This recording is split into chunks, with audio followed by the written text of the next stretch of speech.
Hey, so I think you're amazing. And I want to ask you out on a date. I don't feel safe. What's good, YouTube? Welcome back to Grimm. You read that title correctly. Big Ed is back in the dating game because he has finally gotten over his L with Rose. If you have not seen that whole saga, you must be living under a rock, but this guy is from 90 Day Fiancé, and he is absolutely the king of cringe if you ask me. So without any further ado, let's just see how Ed's been doing and see if he's been handling this breakup well. Yeah, buddy. That's it.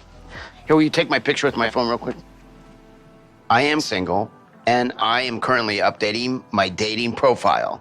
So I'm gonna take that as a no. I don't think Ed's been handling the breakup that well. Or maybe this is just how he's blossoming, you know? After a long distance relationship like that and everything goes south and, you know, she leaves you in the hotel room by yourself where you just cry and breathe it out. You really just gotta come home and have your homie take pictures of you while you're dressed up as Elvis for your Bumble profile. That's the best way to recover from a bad breakup like that. Also, I just wanna put this out there, but I see a lot of comments that are like, oh my God, stop giving Ed attention. You're just giving TLC money and feeding into his ego and just giving him the exact fame that he wants. But my sentiment on it is, if you have ever at once watched an episode of 90 Day Fiancé, you already are indulging in some just absolute trash level TV, and you don't get to have the holier than thou attitude. No, this guy is so cringy and just the perfect magnet for everything awkward. So yeah, I'm gonna be covering him again. And if you ain't with Ed, you can get out.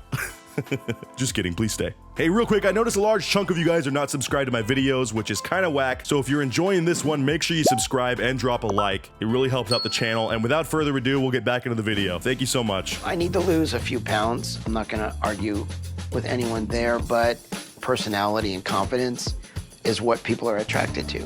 So Ed's new strategy, as you just heard, is he's gonna try to make people laugh, which I guess that wasn't the strategy last time. He was literally trying to drop jokes left and right and then being like, just kidding, just kidding, just kidding. You know how he always does that. Hey, I like the view. Yeah. Thank you. Have you ever heard that? I'm just kidding. You should have wore a shortened t-shirt. I'm kidding. He's still gonna be doing that now, but I guess he's just adding some outfits to his ensemble to help the whole comedy routine. So Ed actually talks about his life and his relationship with Rose and how it all went downhill. We know how that all went, but he actually also talks about his first marriage that he had, his real serious relationship where he was actually unfaithful, and because of that, they got divorced. Interesting little tidbit on his life that I didn't really know about, and I guess he kind of doesn't get to play the pity party on himself, even though he does, when it was literally his choice to go out and cheat on his wife. But yeah, anyways, now he's on literally 6 different dating sites, I believe he said, and he's trying to get someone new that is just gonna replace those 2 ex-lovers in the past. Let's hear what his prerequisites are for these women that he wants to find on these dating apps. I think number 1 would have to be kind. Number 2, she has to be hot with a sense of fashion. She has to love to make love, of course. Of course, I mean, duh. If you're gonna be with Ed, you have to love to do that.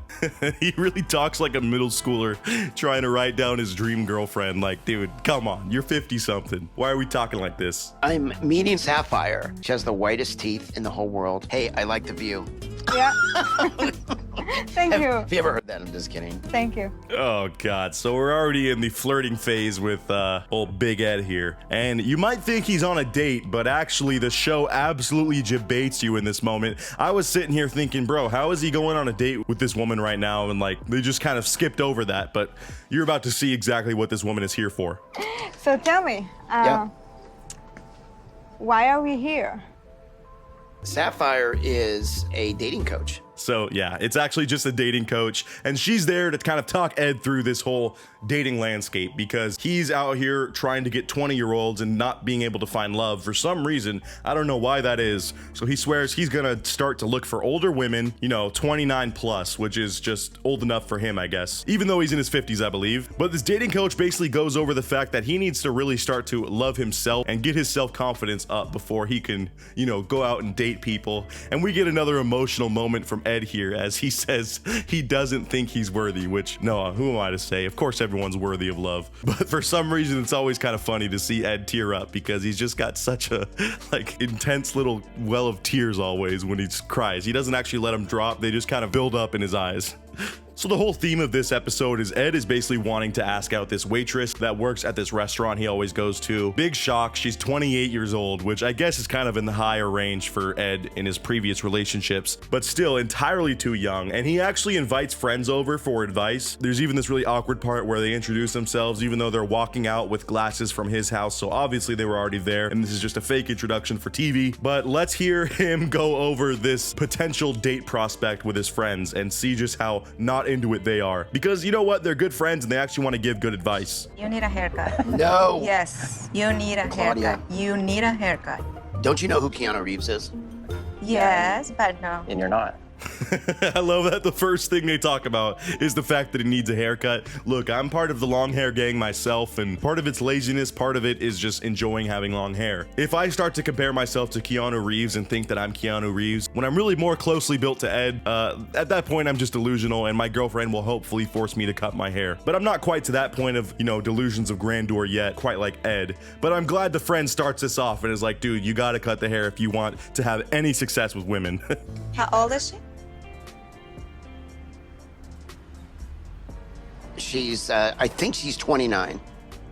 And as soon as they hear that she's in her 20s, these friends look alarmed because they know Ed is just right back to his old shenanigans at this point. He even says, I think she's 29, even though he clearly says she's 28 earlier. He knows she's 28, but he just tries to add that extra year to make it, you know, close enough to 30 to where they might not say anything.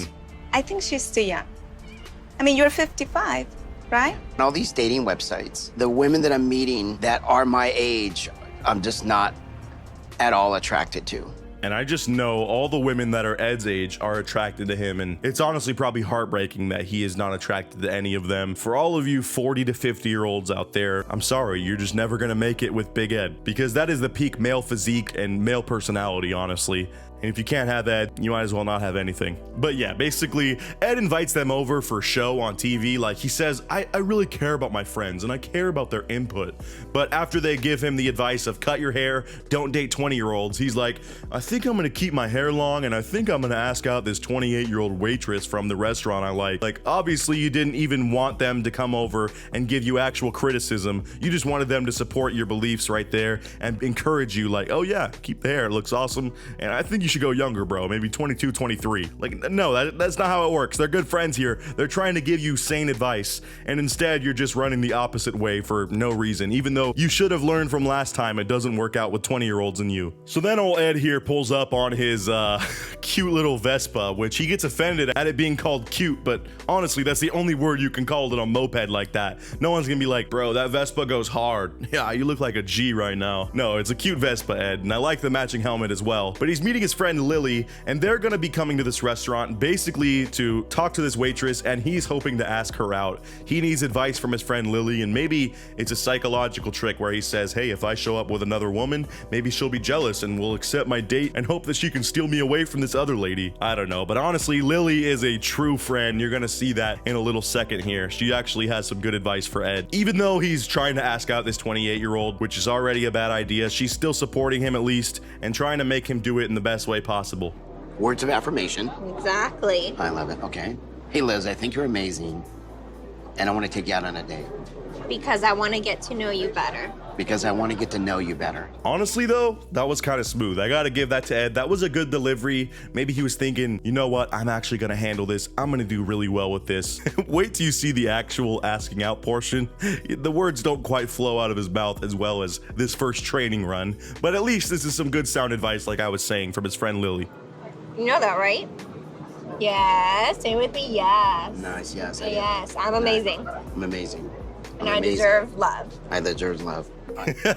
He's amazing. He deserves love.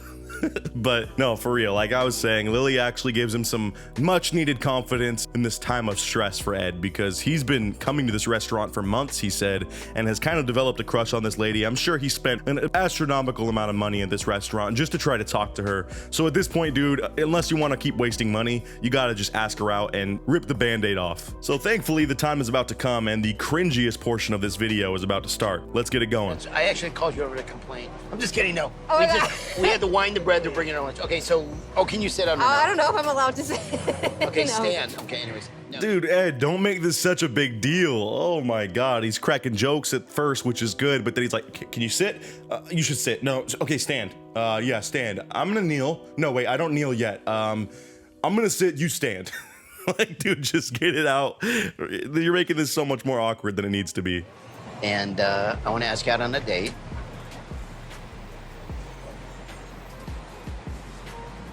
So we can get to know each other. So we can get to know each other.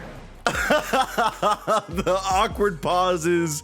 It looks like he's like performing a bowel movement halfway through this question. He's like, hey, I think you're amazing. And then the sentence that he comes up with is, I want to take you out on a date so we can get to know each other and I mean, so we can get to know each other. I know you're nervous, man, but you just did such a flawless run with Lily. How'd you mess this up this bad? Are you busy tomorrow night? Yes. How about lunch tomorrow? Brunch? Brunch, I love it. Brunch. Okay. So my man Ed scores a brunch date with this waitress, and she looks absolutely thrilled to be being asked out by him right now. I mean, that's the exact response you want, is like confused blinking, awkward head shakes, and just long pauses before the answer. That just has to instill a load of confidence in Ed. Also, just a little tip for you people out there dating. If you ask someone to do something or to go on a date and you propose a time and they say, no, I'm busy, and don't immediately say what other time would work or, hey, I'm free this day, they're probably just not interested. And Ed didn't get that clue, but you know what? Maybe this relationship will blossom. So officially, Ed has scored a brunch date. So it sounds like there is an episode 2 that is going to be in the works where we watch this hopefully train wreck of a date play out. I gotta just have high hopes. I can't be that cynical. Let me know what you thought of this episode down in the comments below. And if you want me to keep covering this story, there's also some really good content with Colt, but some of it might be actually hard to make in a YouTube video because I'm not sure how much of it could be on YouTube. That weird. But as always, I'll see you guys in the next video. And until then, peace out.